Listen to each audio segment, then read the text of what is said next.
Je voudrais, pour cette première édition, parler du concept. Les matinales, c'est un événement qu'on souhaite soit convivial, interactif, avec un partage d'expérience. Et à chaque fois, on essaie d'inviter un panel d'intervenants qui mêlent la théorie, la pratique sur un domaine particulier, qui nous intéresse et vous intéresse en tant que professionnel. La première édition, on a choisi le bail commercial. Et donc, on m'avait posé la question sur les particularités du bail commercial. Alors, concernant le DAIR du 24 mai 55, il y a des dispositions dans ce DAIR qui sont d'ordre public, donc des règles impératives, mais ce DAIR laisse aussi la possibilité à la liberté contractuelle et une place considérable dans ce sens. Le DAIR aussi a été conçu pour protéger le fonds de commerce. Comme vous savez, le fonds de commerce est une chose qui a été initiée en France. Elle n'existe pas dans tous les pays européens. Quelques pays européens ont pris le fonds de commerce comme base dans le cadre de l'exploitation de l'entreprise. Et au Maroc, là, le DAIR 55 a été un petit peu copié du texte français du décret loi de 1953, et donc il a repris la base du bail sur la base, bien sûr, du fonds de commerce. Et donc il y a une forte protection de l'outil de travail qui est le fonds de commerce, c'est pour cela qu'on a des dispositions très protectrices du locataire dans ce texte. Bien sûr, on reviendra là-dessus dans le cadre du débat. Concernant le bail. Concernant le bail,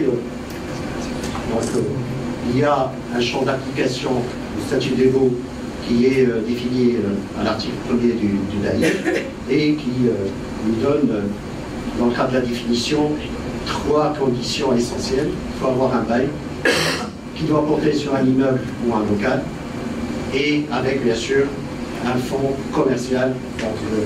L'objet du texte a déterminé, a défini quelles sont les activités commerciales qui sont concernées. C'est un fonds commercial, industriel et artisanal. On reviendra plus au détail là-dessus. Je vois qu'il y a 3 parties. Premier, le bail, le fonds commercial et le bien lui-même. Le bail. Qu'est-ce qu'on peut parler de cette composante, cette première composante qui est le bail? Le DAIR de 55 n'a pas défini le bail. Donc, je dis le bail, il y a un texte de droit commun qui est aussi des obligations et contrats qui définit ce que c'est qu'un bail et qui s'applique bien sûr au bail commercial, puisqu'on a un texte spécifique, c'est le bail commercial. Les règles qu'on ne trouve pas dans le texte spécifique du DAIR de 1955, on revient au droit commun qui est le DOC. Et dans le cas du DOC, c'est la définition que connaît tout le monde. Dans la salle, c'est la définition d'un contrat de bail, avec bien sûr les éléments essentiels d'un général d'un contrat de bail. Bien sûr, en matière de baux commerciaux, le texte lui-même a fait des exceptions de contrats qui sont soit des contrats de baux ou des contrats proches du contrat de bail, qui les a exclus, les conventions. La liste est sur le diapo. Première exception concerne l'amphithéose. L'amphithéose qui est un contrat de droit réel qui porte sur un immeuble d'une durée, d'après le nouveau code de droit réel, de 10 ans, maximum 40 ans. Ce n'est plus la durée ancienne de 18 ans, 99 ans. Et dans 10 ans, 40 ans, mais c'est un contrat de droit réel et non pas un contrat de droit personnel. Alors que les baux, que ce soit le bail d'habitation professionnelle ou le bail commercial, c'est un contrat de bail. C'est un contrat qui porte sur un droit personnel, non pas un droit réel, donc c'est un droit de créance. Et donc l'amphithéose a été texto exclu de son champ d'application al-habous, sauf quand il y a un droit de menfa'a, donc les droits qu'on appelle les droits coutumiers musulmans, un droit de zina ou autre, qui portent sur un bien habous. Le zinataire, donc le titulaire du droit de zina, peut consentir sur son bail un bail commercial. Troisième exception, elle concerne les baux d'une durée inférieure à la durée légale de l'article 5, la durée légale de l'article 5. Quand il s'agit d'un contrat de bail écrit, c'est 2 ans. Quand il s'agit d'un contrat de bail oral, c'est 4 ans. Et donc, moins de 4 ans pour les contrats oraux, ou bien moins de 2 ans pour le contrat écrit, est exclu du champ d'application du Daïr de 55, donc du baux commercial. Quatrième exception, c'est le crédit bail. Le crédit bail, qui est régi par l'article 434 du Code de commerce, et qui est exclu aussi du champ d'application du bail commercial, avec aussi la location-gérance, puisque la location-gérance porte sur un bien meuble qui est le fonds de commerce, et donc elle ne porte pas sur un bien immeuble. Très bien. Alors ça c'est peut-être pour la première partie qui est le bail. Là, on va passer à la deuxième composante qui est citée, qui est le bien. Mais avant de vous donner la parole, je voudrais juste présenter les résultats d'un petit sondage auquel vous avez tous participé. Je vous remercie. Et on a posé une question.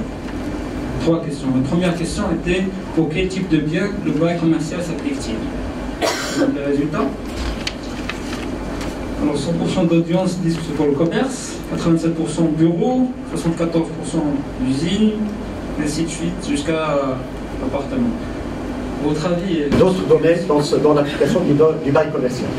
On trouve le lot consenti à l'État, aux collectivités locales et aux établissements publics qui sont exploités en régie. L'exemple, c'est les régies d'eau et d'électricité qui ont une activité commerciale, même s'ils dépendent de l'État. Et donc, le bail commercial s'applique à ces régies. Deuxième activité, ce sont les établissements d'enseignement, bien sûr, où il y a une activité réelle, auquel est attachée une clientèle. Et donc, il y a eu un débat dans la doctrine marocaine concernant est-ce qu'il s'agit simplement d'établissements privés d'enseignement ou bien publics. Là, c'est tout un débat, même la Cour de cassation n'a pas tranché, mais la tendance va vers surtout l'enseignement privé et non pas l'enseignement public. Quand on parle de l'enseignement, il ne s'agit pas d'enseignement scolaire. Donc, tout l'enseignement, même pour un enseignement de musique ou de danse, etc., elle est concernée par ce type d'établissement. Troisième point, il concerne les bails consentis sur des immeubles aux locaux appartenant au domaine privé de l'État, mais avec des conditions. Pour les domaines privés de l'État, on peut consentir un bail commercial. Première condition, il faut que ces immeubles ne soient pas affectés à l'usage d'un service public. Et deuxième condition, il ne faut pas trouver dans le contrat de bail une clause excluant le champ d'application de bail commercial. Parce que une commune, par exemple, elle peut louer un bien immeuble et mettre dans le cadre du contrat de bail. Et donc là, elle va imposer comme quoi ce contrat de bail est exclu du champ d'application du bail commercial. Et donc là, il va être exclu de ce champ. Sinon, s'il n'y a pas cette clause, si le bien n'est pas affecté à l'usage du service public, le bail commercial s'applique. Parfait, parfait. Merci beaucoup, M. Gary, pour... C'est assez intéressant, ça me rappelle mes cours. Alors, je voudrais passer à M. Mounir Benihia. Les parcs industriels de la Chambre française de commerce, dont vous êtes le directeur, je pense depuis plus que 10 ans, 13 ans, voilà, et vous appliquez le mode locatif. Comment est venue l'idée d'appliquer un mode locatif dans l'industriel au Maroc? Alors merci Sharif, merci à tous d'être là. Moi, je vais essayer de partager avec vous le fruit d'une petite expérience qui a maintenant vu le jour il y a plus de 12 ans au niveau de la Chambre française de commerce. D'abord, qui est la Chambre française de commerce? C'est une entité qui essaye de développer les entreprises marocaines vers l'international et vice-versa, les entreprises françaises qui s'implantent au Maroc. Et à partir de cette mission, on était très souvent confronté à des problématiques, notamment liées à comment aider les entreprises à s'implanter, surtout les entreprises industrielles qui recherchaient du foncier. Et c'est à partir de ce constat-là que nous avons essayé de développer un modèle spécifique pour apporter une partie de réponse et le bail commercial appliqué au terrain nu. C'est quand j'ai été baptisé expert en terrain nu, très bien, par Sioukari, en terrain nu a été appliqué. Voilà, on fait accessoirement de la construction, du bail commercial sur la construction. Comment on l'a appliqué? Alors, tout est parti à partir d'un état des lieux. On cherchait juste à identifier quels étaient les freins à l'investissement. Et je vous apprends rien en vous présentant les principaux freins, malheureusement, qui sont ici au Maroc. Et puis, plus précisément, la problématique des PME, surtout. Alors, il y a ce que j'appelle les 5 F. Problème de financement, sous-capitalisation. Ça, c'est une première. Je ne vais pas l'apprendre aux financiers qui sont dans la salle. Problème de fiscalité. Problème de formation, facilité administrative avec toutes les démarches qui sont très difficiles, et puis surtout le foncier. Pourquoi le foncier comme problématique et comme frein pour un pays qui est en voie de développement, qui devrait normalement proposer davantage d'offres? Parce que malheureusement, le foncier industriel, surtout, fait l'objet d'une forte spéculation. Il y a une rareté des terrains qui sont développés. J'en veux pour preuve que sur la région de Casablanca, qui est le poumon industriel du Maroc, depuis plus de 4-5 ans, il n'y a pas eu un seul mètre carré neuf qui a été injecté sur le foncier industriel. Il y a uniquement de la revente. Ça, c'est un constat, c'est malheureux.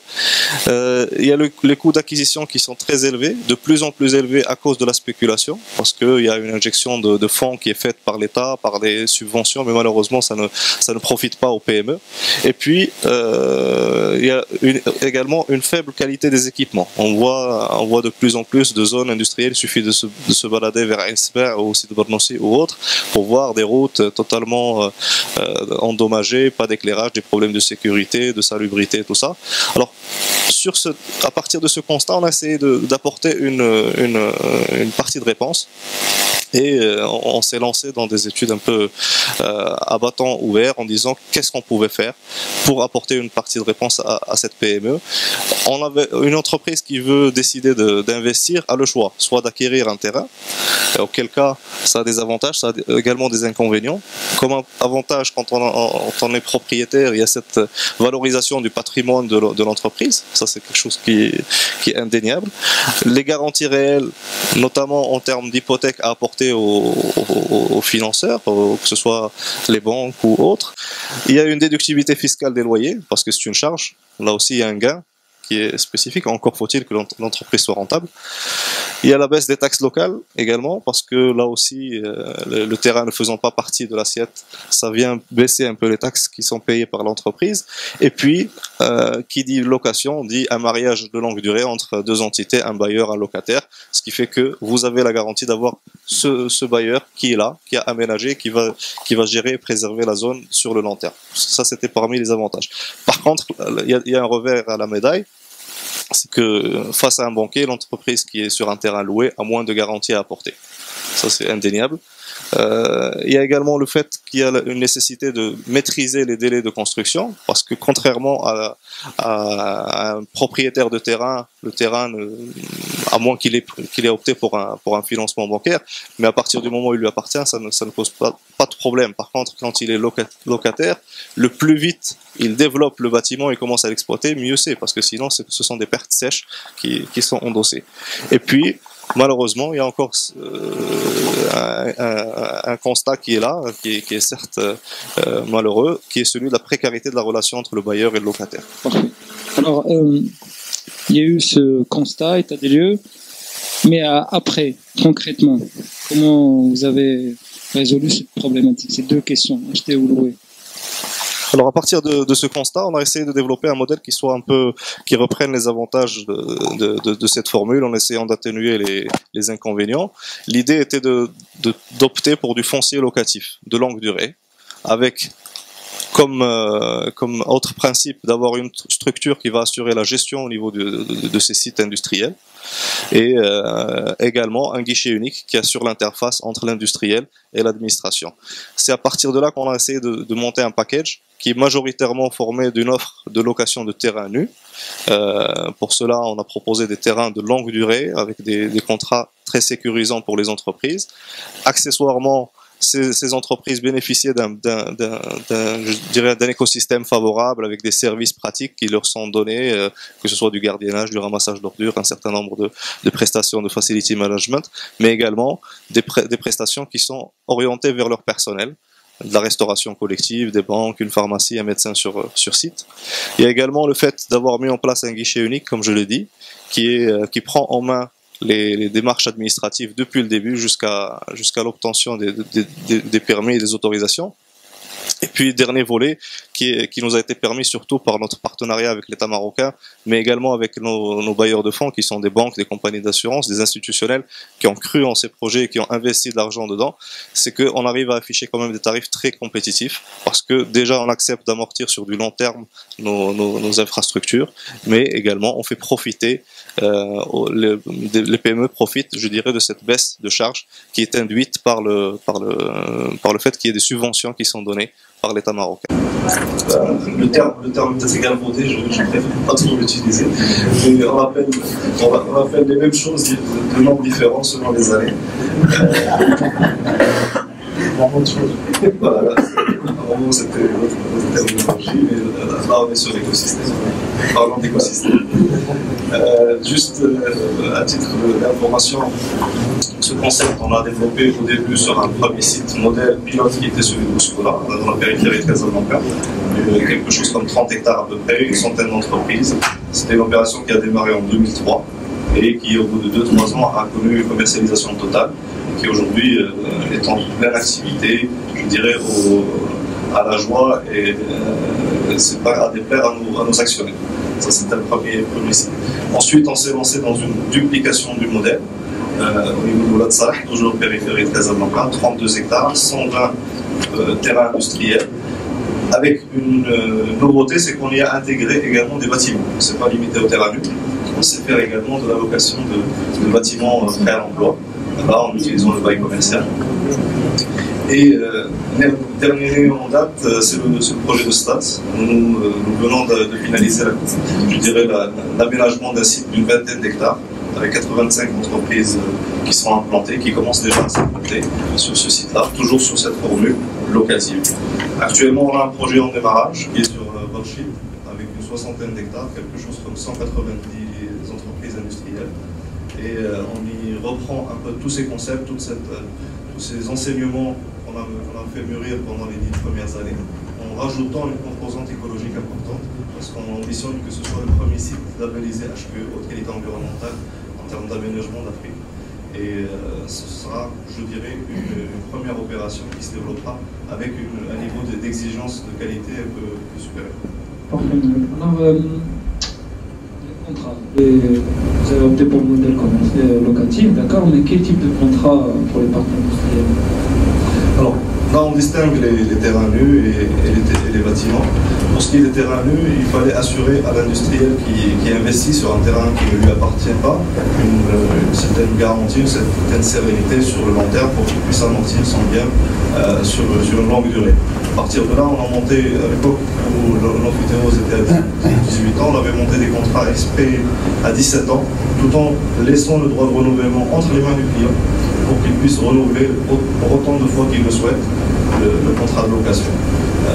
Ça nous a permis en fait de rassurer les clients tout en évitant les inconvénients du bail amphithéotique, notamment des incidences fiscales au moment de l'enregistrement et puis les possibilités de débordement, parce qu'après vous optez par un autre type de contrat que le bail commercial. Il y a une possibilité pour la personne à partir du moment où c'est un droit réel, qu'elle l'hypothèque, qu'elle le cède, qu'elle le transmette, qu'elle l'aliène différemment. Et ça nous aurait fait perdre, je dirais, la maîtrise de notre... Je vais simplement réagir concernant le bail amphithéotique. La question de 17 ans, etc., ce que vous avez dit, c'est dans le cadre de l'ancien texte, comme il a précisé, le bail de juin 1915. Dans le cadre du Code des droits réels, c'est 10 ans, 40 ans, mais il y a plus cette nuance à faire entre le bail amphithéotique et le bail tout court. Puisqu'il faudrait, pour le bail amphithéotique, il faudrait mentionner sur le contrat de bail amphithéotique qu'il s'agit bien d'un droit réel sous l'appellation amphithéotique. On va passer à la deuxième axe de notre matinale, qui est la révision et droit au renouvellement. On va aller assez rapidement sur le deuxième et troisième axe parce qu'on voudrait vraiment ouvrir le débat aux questions-réponses avec la salle. Je reviendrai vers M. Gary vu maintenant qu'on a parlé des différents champs d'application, on va parler du révision de droit, révision et droit au renouvellement dans le contrat de bail commercial. Mais avant, si vous permettez, on va voir les résultats d'enquête, bien sûr, parce qu'il y a une deuxième question. Chaque fois, ouais, avant, un petit suspense avant de laisser parler. Alors, à qui revient le droit au renouvellement d'un contrat de bail commercial? Locataire, alors c'est 54%, propriétaire, 38%, et 8% d'audience n'a pas répondu à cette question. Alors, c'est Gary, vous voulez parler? Est-ce qu'on va parler du renouvellement d'abord? On va parler de la révision d'abord. Alors, pour un contrat, donc, il s'agit de l'avis d'un contrat de bail. Comment? Si j'écris 6% de la contrat, non, tu peux, ça passe, c'est un maximum, c'est un seuil. 12%? Donc, non. C'est un maximum, donc on peut faire 6%, 7%, mais on ne va pas dépasser les 8% pour le bail d'habitation, 10% pour les autres baux, donc le bail commercial, professionnel, etc. Et donc je ne vais pas m'attarder sur ça. Peut-être une question qui va se poser quand il y a un bail composé entre le fixe et le variable, ça a été posé dans la jurisprudence en France, au Maroc ça n'a pas encore été posé, mais on a la solution de la jurisprudence française, tout à l'heure on peut s'étaler sur ça. Deuxième question, ça concerne le droit au renouvellement. Le droit au renouvellement, ce qui ressort du je rappelle juste qu'il y a donc le locataire, bien sûr, ça a été fait pour protéger le droit au bail. Parce que un des éléments du fonds de commerce, et un des plus importants, c'est le droit au bail. C'est pour protéger le fonds de commerce. Je dis dans l'introduction que le DAIR 55 est venu pour protéger le fonds de commerce. Et donc, pour protéger le fonds de commerce, pour protéger le commerçant, il a fait une activité pendant plus de 2 ans. Et donc, c'est pour cela que le législateur a introduit cette question de renouvellement du bail. Et donc, c'est une protection de l'activité commerciale. Et donc, c'est pour cela que c'est un droit qui est reconnu aux locataires. Mais la question peut être aussi soulevée, puisque c'est un droit qui est reconnu, qui est d'ordre public d'abord. On ne peut pas convenir mettre dans le contrat qu'on ne peut pas renouveler le bail. C'est une règle impérative, ça a été rappelé à l'article 36 du DAIR, et même dans la note, dans le préambule du DAIR, on a mentionné à plusieurs reprises. Et donc, le droit au renouvellement est peut-être fait d'une manière sur la demande du locataire, comme ça peut aussi être initié par le bailleur. Le bailleur, il sait qu'à la fin du bail, le contrat va être renouvelé. Pour ne pas laisser la question, parce qu'il n'y a pas de fin de contrat en matière de bail commercial, le contrat va au terme défini dans le cadre du contrat de bail, 6 mois à l'avance, le bailleur, quand il veut, il va initier ce renouvellement. C'est simplement, c'est pas une obligation, mais c'est simplement pour discuter du montant du loyer qui sera renouvelé. C'est pas la révision triennale, mais c'est un bail renouvelé, donc après la fin du contrat. C'est pour cela qu'il peut lui-même initier cette question s'il trouve que le locataire n'a pas fait la demande. Alors pour la sous-location, ce sont les articles 22 et 23 du DAIR 55 qui s'appliquent par dérogation de l'article 668.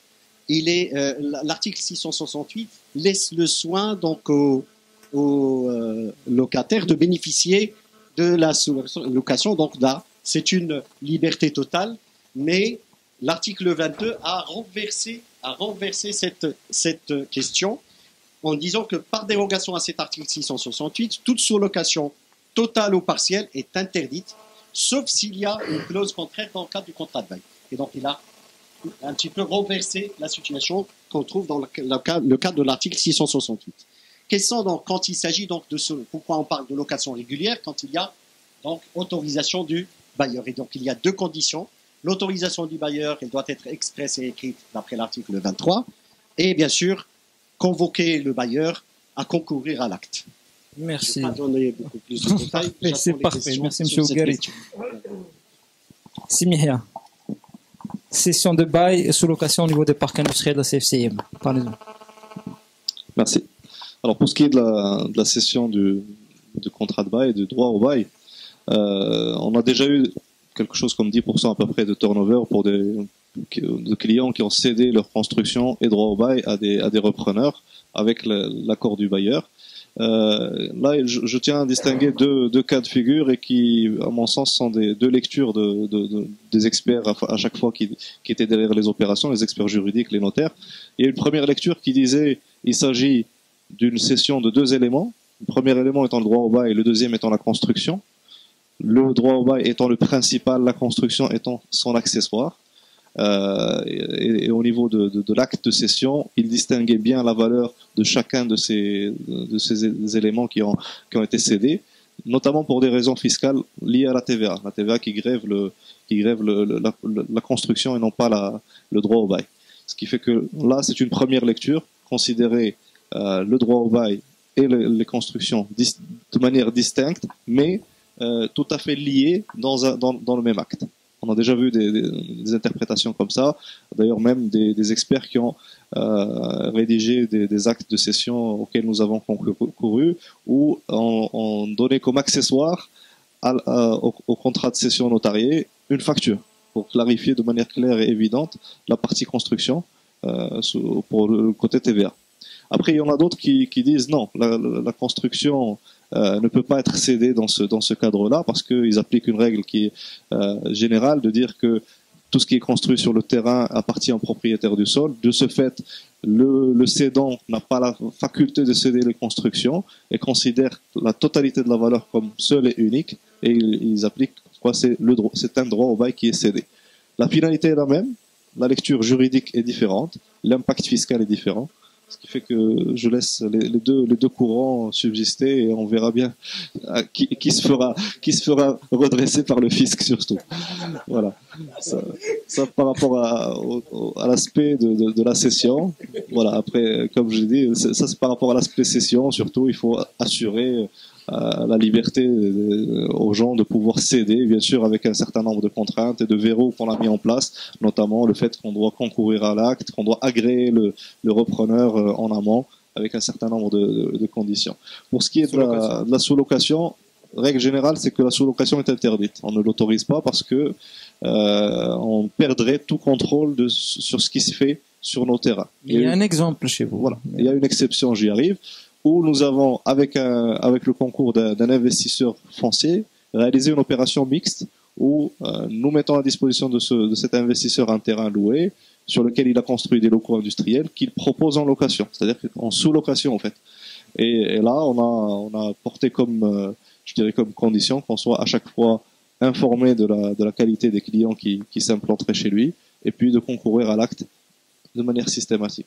Voilà. Ça, on a pratiqué les deux opérations. Parfait, Simounir. Merci, Oughari. Merci, Simihia. Je pense que on peut passer. Le moment est venu pour ouvrir la session questions-réponses avec la salle. Si vous permettez, on va prendre la première série de questions. Je demanderai bien sûr que ce soit des questions assez précises et concises.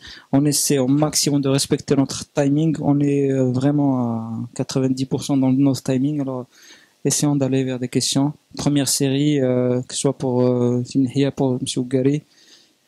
On y va. Voilà. Je vais dire que c'est un séminaire d'information. Je ne vais pas rentrer dans... Bon, vous avez présenté certains actes, mais c'est des actes qui sont... C'est tellement actif, on ne peut pas soulever tous les problèmes. Mais je voudrais poser deux questions à M. Oughari et puis d'autre part deux questions à M. Benihia. Bon, on ne peut pas faire une question chacun. Deux questions. On ne peut pas faire une question. Juste rapidement, c'est clair. C'est pas... ouais, 50%. Bon, rapidement, je voudrais... ce que vous n'avez pas exposé, c'est le nouveau contrat de bail, la nouvelle loi du contrat de bail. Vous n'avez pas exposé justement les conditions, la caution, et ça, c'est des choses qu'on devait savoir en tant que professionnel. Deuxième question. Dans le contrat de bail, je voudrais vous poser cette question de cette manière. Est-ce que un bailleur peut exiger au locataire de ne pas nantir le fonds de commerce quand il s'agit d'un contrat de bail commercial? Est-ce que la loi prévoit qu'il peut interdire justement le nantissement de fonds de commerce vis-à-vis des banques, etc. Et la deuxième question, comment vous faites pour acquérir des terrains industriels? Est-ce que vous avez des conventions avec l'État? Est-ce que c'est des terrains que vous achetez? On aimerait bien savoir quels sont les avantages que vous avez dans ce contexte-là, et c'est très important. Qui me disent, moi je veux bien louer ma villa en bureau, mais je ne veux pas la perdre. Sous-entendu, elle va passer en bail commercial, il ne pourra plus en reprendre la jouissance. Et on a beau leur dire que c'est pour du bureau, que le bail commercial ne devrait pas s'appliquer, ils vous disent non monsieur, ils ont un RC, donc ils ont bail commercial. Qu'est-ce que vous en pensez? Je ne voulais pas m'étaler sur le bail d'habitation et professionnel. Le nouveau texte ne concerne que le bail d'habitation et professionnel, qui est passé en 2012. Le nouveau texte est en cours donc, de réforme du bail 55. Je ne voulais pas m'étaler sur ça, puisque ça peut encore changer, même s'il va être aujourd'hui discuté et validé par la deuxième chambre. En application, aujourd'hui même, en application donc, de l'ascenseur, il va encore descendre à la première chambre et on ne sait pas s'il y aura encore des amendements où il va passer. Et donc, je ne voulais pas m'aventurer sur cette question.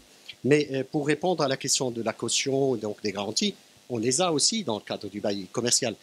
Et dans le cadre du bail commercial, ce n'est pas le DAE de 55 qui détermine ça, on revient aux règles de droit commun qui sont dans le DOC, dans la nouvelle législation. Mais pour le bail commercial, c'est laissé aux soins des contractants. Sauf que si cette provision qui est la retenue de garantie qui va être remise à la fin du bail au locataire quand il y a fin de contrat, si elle dépasse les 6 mois, elle est productive de taux d'intérêt. Donc on applique un taux d'intérêt au bénéfice du locataire parce qu'elle est retenue par le bailleur. Et donc elle peut aller de 3 mois à 6 mois. Donc, généralement, ce qu'on a dans le cadre des contrats, c'est des provisions de 3 mois de loyer. C'est ce qui est fréquent. Concernant la caution, c'est possible. Ce qui n'est pas interdit par les textes est possible. Je peux demander une caution bancaire ou bien une caution personnelle dans le cadre d'un contrat de bail commercial. Ce n'est pas interdit par les textes. Deuxième question, ça concerne le nantissement du fonds de commerce.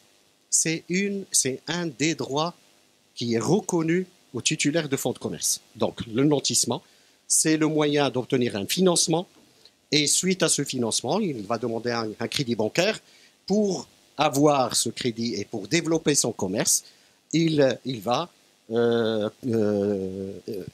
donner un nantissement au nom de la banque qui va être inscrit sur le registre commerce du commerçant.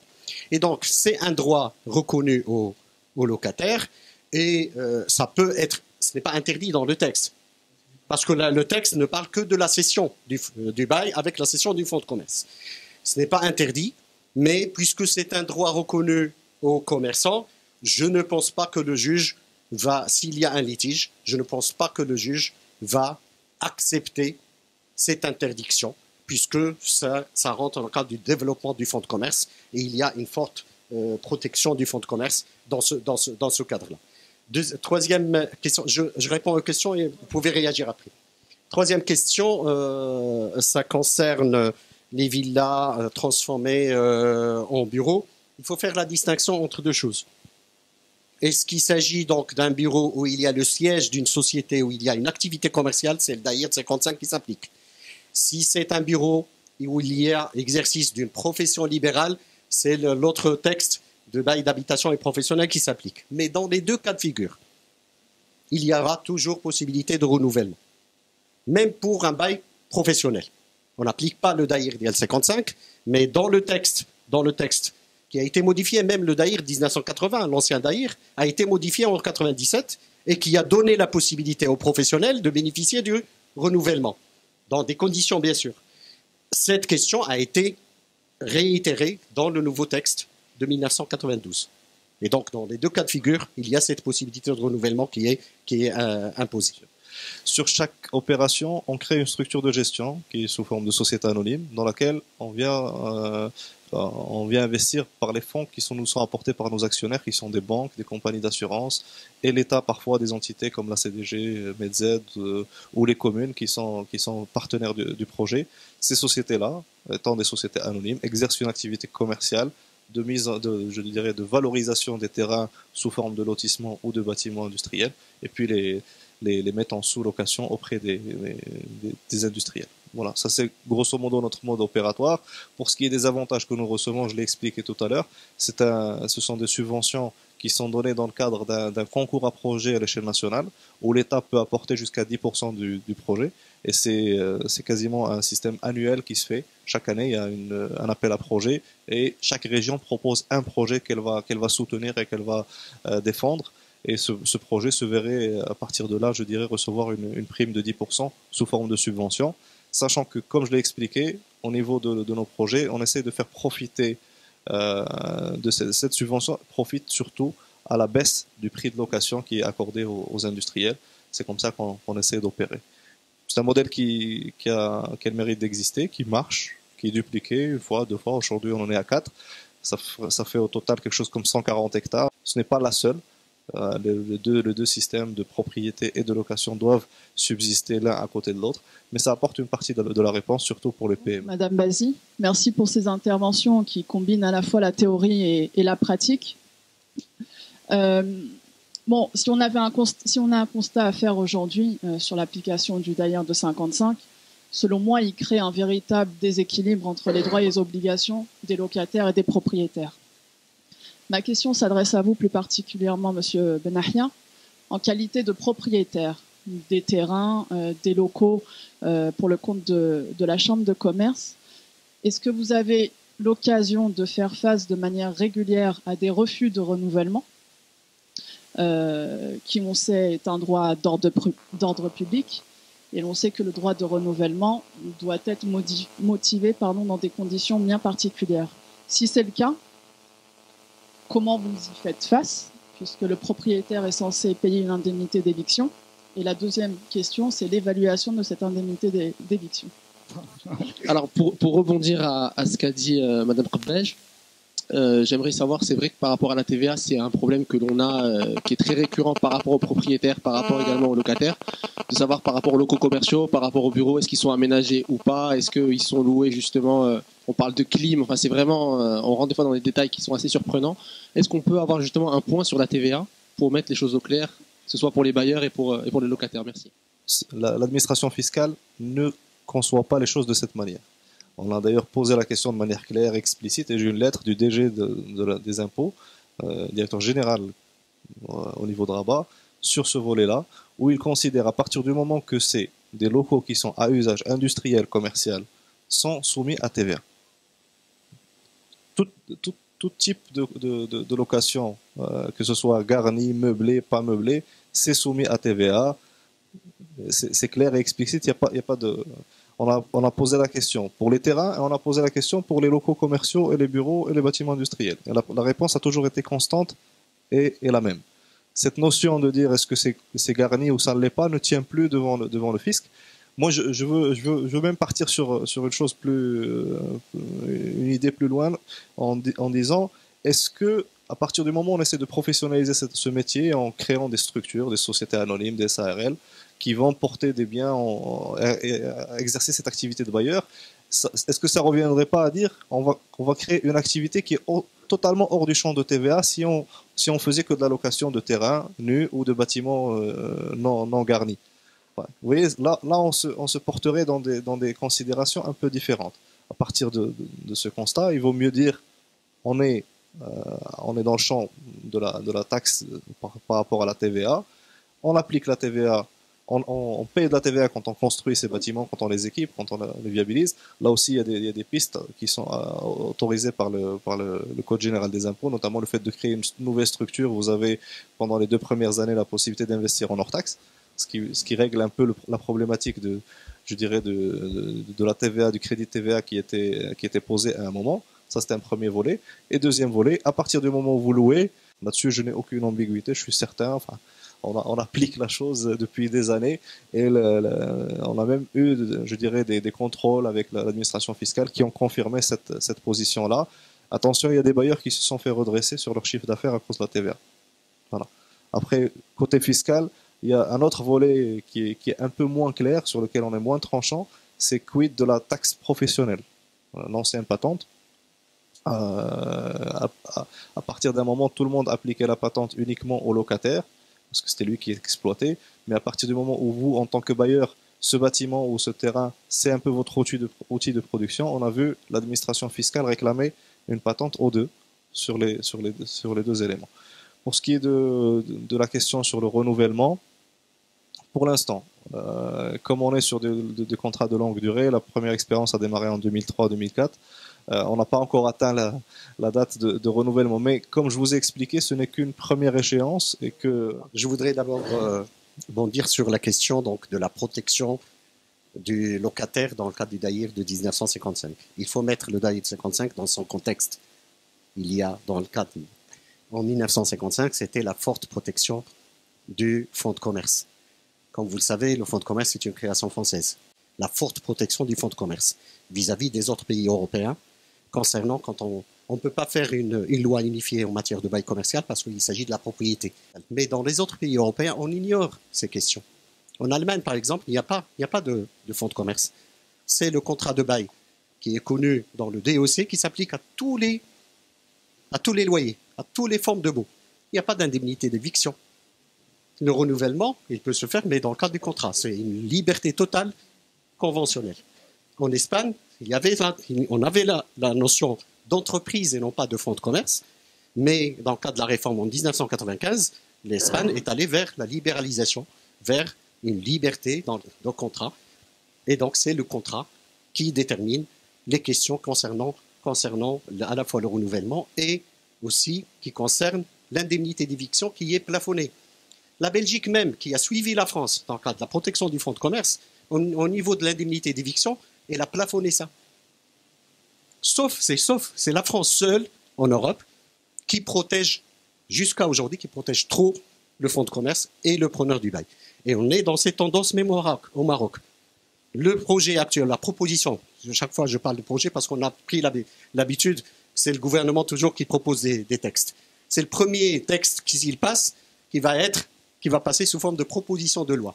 Parce que c'est un groupe parlementaire qui est derrière le texte actuel du bail commercial. C'est le groupe du CFP, à l'époque, il y a 5 ans, qui a fait cette proposition.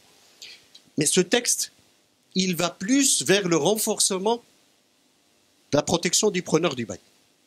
Alors que la tendance dans le monde entier, c'est vers la liberté contractuelle. C'est vers la liberté contractuelle. Puisque quand on oublie une chose, quand on parle surtout dans le cas de fonds industriels, ou bien dans les nouveaux concepts de distribution, au niveau des centres commerciaux, etc., qui va louer un petit fonds de commerce qu'on doit protéger. Il s'agit de professionnels, de deux investisseurs. Il faut penser gagnant-gagnant. Deuxième chose, donc là, je reviens pour répondre à votre question, c'est simplement dans le cadre de la politique actuellement de l'État en matière de gestion des affaires juridiques des secteurs qui sont des secteurs économiques clés actuellement. Le secteur de la distribution est un secteur qui produit beaucoup en matière, donc surtout pour les centres commerciaux, les malls, etc. La question donc du refus de renouvellement, l'évaluation, vous avez parlé donc l'évaluation de l'indemnité. La loi française qui a été bien sûr modifiée à plusieurs reprises, on parle de décret-loi de 1953, il a donné des critères, il les a fixés. Le texte marocain, l'article 10, n'a pas fixé de critères. On trouve simplement que le juge tient compte de tous les éléments de perte que le locataire aura à subir et de gains dont il sera privé. Il ajoute, l'indemnité sera au moins égale à la valeur du fonds de commerce, sauf si le bailleur donne la preuve que le préjudice est moindre de cette valeur du fonds de commerce. Et donc c'est au juge, suite à des expertises, suite à une expertise, d'évaluer, et on n'a pas de critères là-dessus. C'est le juge qui va lui fixer, dans le cadre de son ordonnance de nomination de l'expert, il va lui fixer quels sont les critères à prendre en considération. La deuxième question qui concerne le renouvellement. Le renouvellement,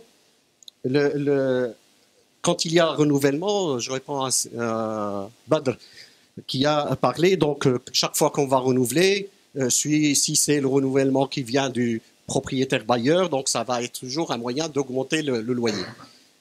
C'est pas toujours le cas puisque ça peut être la proposition du bailleur qui veut augmenter le loyer dans le cadre du bail renouvelé, peut-être ne pas accepté par le preneur du bail, par le locataire. Et donc là, on y a application de l'article 30. C'est au juge de fixer le montant du loyer. Mais là, dans ce cadre-là, le juge revient aux critères qui sont fixés par l'article 24. Mais l'article 24 nous avance des critères qui sont à titre indicatif. Il ne lie pas les mains du juge ni de l'expert. Il fixe donc la surface, etc. Mais c'est simplement à titre indicatif et non pas à titre impératif. Voilà. Merci. Merci Ougari. Une dernière série de questions. Qu'est-ce qui se passe si dans le bail il n'a pas été prévu de clause restrictive? Est-ce que le bailleur peut-il avoir un quelconque droit ou un quelconque levier pour refuser la cession du bail ou du fonds de commerce? Une deuxième question.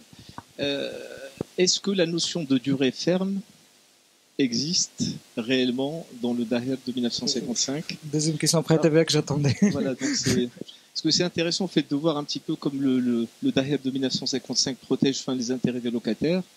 Il faut aussi que l'investisseur aussi puisse être protégé. Et donc, est-ce que cette notion existe, c'est-à-dire un minimum de location existe juridiquement parlant?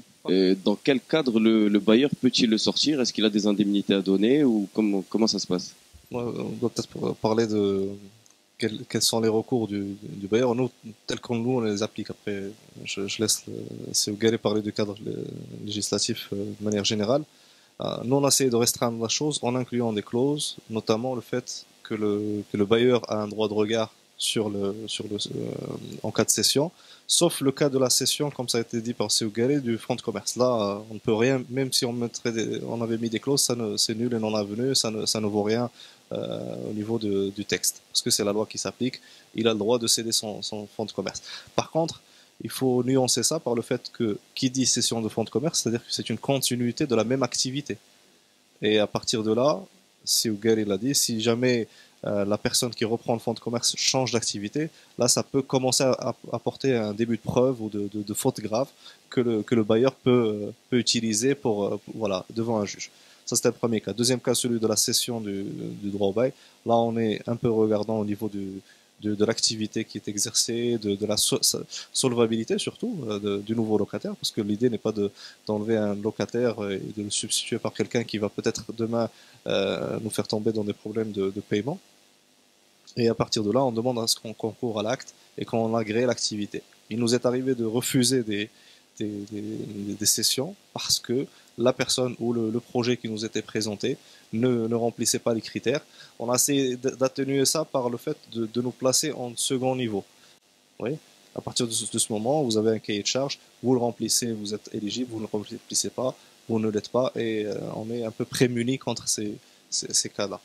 Le cas du non-paiement, malheureusement, ça c'est un peu parmi les problèmes que rencontre un bailleur de manière générale, c'est que la justice est très longue, très lente au Maroc. On dit que les Suisses ont les montres, nous on a le temps. Pour la plupart des cas, on privilégie plutôt la négociation et les ententes à l'amiable avec éventuellement proposer un repreneur du local et en récupérant notre créance à cette occasion-là. Mais il est très difficile aujourd'hui malheureusement, d'avoir des procédures assez rapides et efficaces. Voilà. Du réferme, je pense que ça ne vaut rien par rapport au texte, à ce que je sache, parce qu'on a essayé d'appliquer du réferme dans des contrats, mais on nous a dit qu'à partir du moment où on est dans le bail commercial, le droit de renouvellement est acquis. Il faut pour cela prétendre à démolir parce que c'est plus salubre, ou bien habiter. Nous on est société, on va pas habiter. Ce qui fait, dans tous ces cas-là, on peut pas prétendre au droit de renouvellement. Là, le seul garde-fou, c'est que tant que la personne paye, elle est dedans.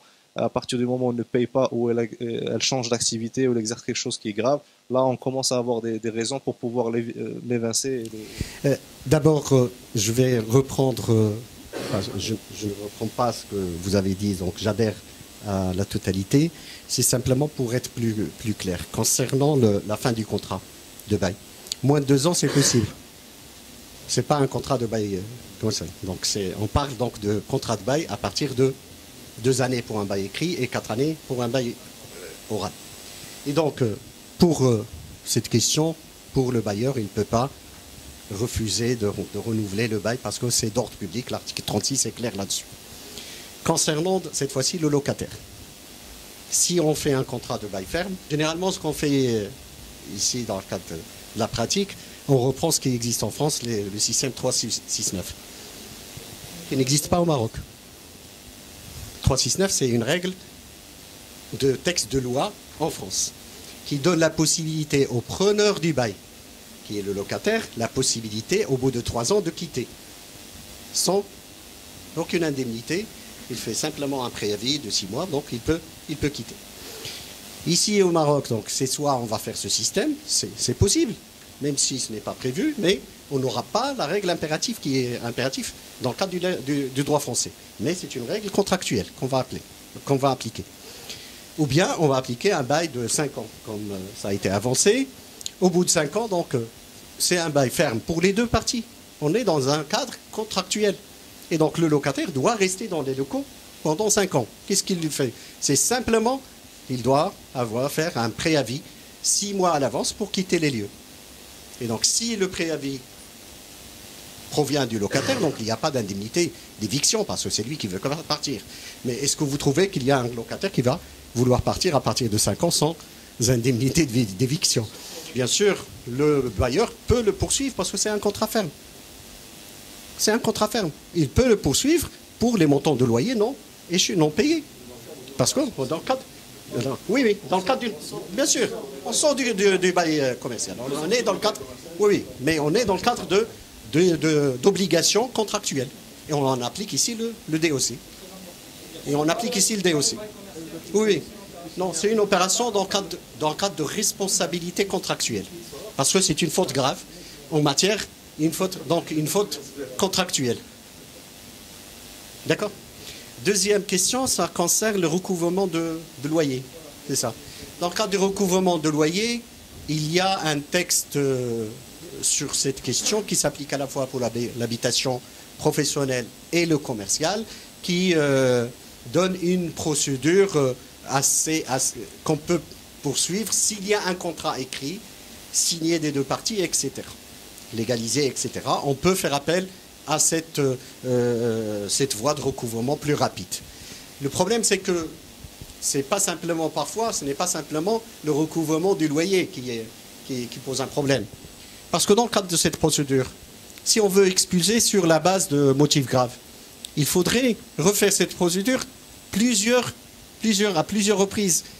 Parce que ce qui est pris en considération comme motif grave, c'est que ce non-paiement est réitéré à plusieurs reprises. Le juge ne va pas vous donner l'expulsion sur simplement un seul cas donc de non-paiement.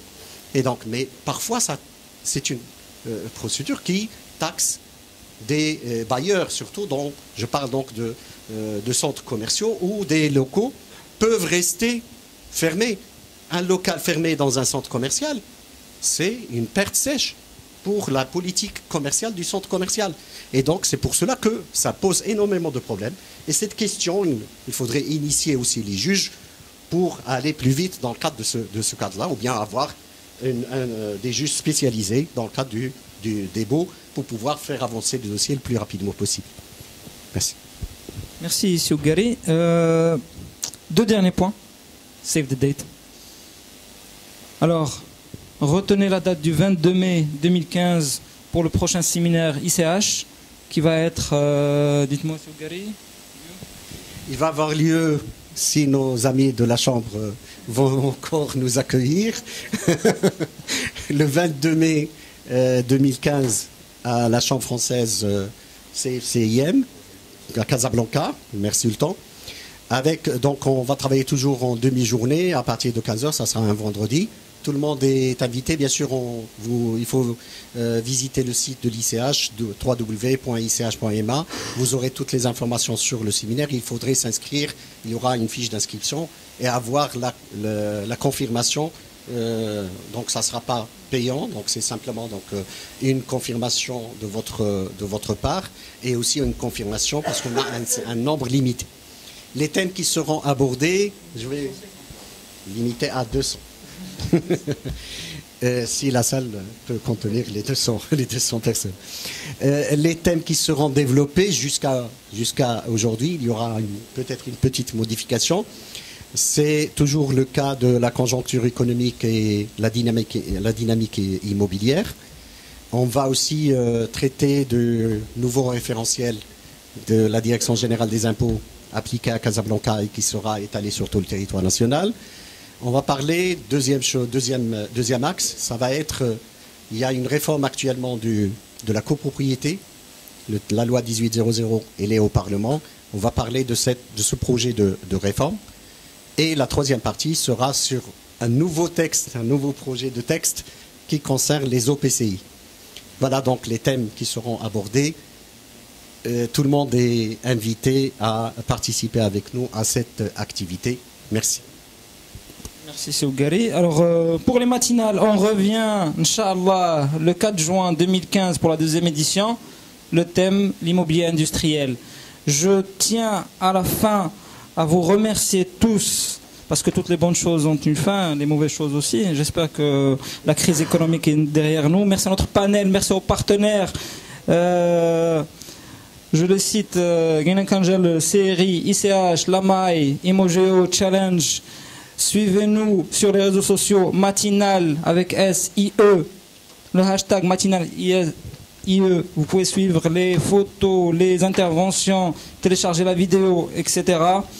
Je voudrais terminer par donner un mot à l'un de nos partenaires organisateurs, CRI. Alors, je ne sais pas si vous avez la nouvelle. La semaine dernière, jeudi, on a eu la nomination de M. Abdallah Chater en tant que directeur du Centre régional d'investissement de Casablanca. Il nous a fait le plaisir d'être notre partenaire organisateur et d'être avec nous. Peut-être un dernier mot. Le mot de la fin, c'est Abdallah. C'est ça. Il faut dire que c'est sa première sortie officielle. Hein. Ça fait plaisir. Merci tout le monde. Tout d'abord, je tiens à vous remercier de nous avoir honorés par votre présence et votre participation active à la réussite donc, de cette première édition des matinales de l'immobilier dans l'entreprise, qui certes s'inscrit dans la continuité, la première édition d'une série à venir. L'ambition ou la volonté de CIR et d'avoir participé à cet événement, c'est d'en faire un rendez-vous d'échange, de débat, mais aussi une force de proposition pour réunir toutes les conditions de succès et l'émergence d'un écosystème, comme ça je ne serai pas taxé de ne pas avoir utilisé les deux, l'émergence et l'écosystème du secteur de l'immobilier d'entreprise. Merci et à la prochaine édition, Inch'Allah. Merci beaucoup, Sadla. Merci à tous. À la prochaine, Inch'Allah. Au revoir.